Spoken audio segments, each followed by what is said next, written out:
Parola police station हद्दीतील aluminium चोरी करणाऱ्या 3 संशयितांना अटक. पारोळा परिसरात इलेक्ट्रिक तार चोरी करणारी टोळी फिरत असल्याची गोपनीय माहिती पारोळा पोलीस स्टेशनचे प्रभारी अधिकारी श्री. सुनील पवार यांना मिळाली होती.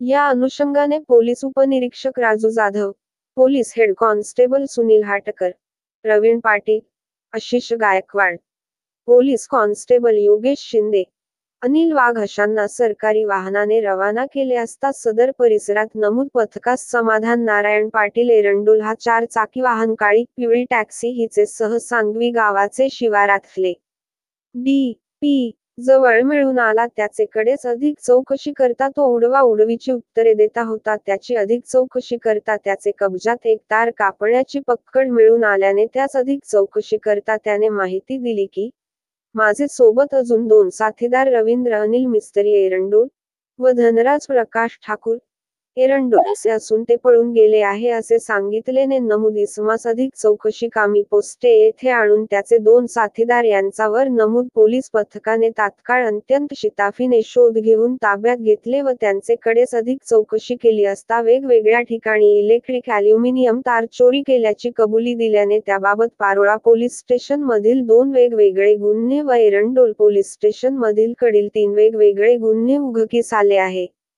सदर कारवाई माननीय डॉक्टर श्री महेश्वर रेड्डी पोलीस अधीक्षक जळगाव, माननीय श्रीमती कविता नेरकर पवार, अपर पोलीस अधीक्षक चाळीसगाव, मा. सुनील नंदवाळकर उपविभागीय पोलीस अधिकारी अमळनेर भाग याचे मार्गदर्शनाखाली करण्यात आलेली आहे. भाग्यश्री पाटील, दिव्य महाराष्ट्र न्यूज, पारोळा.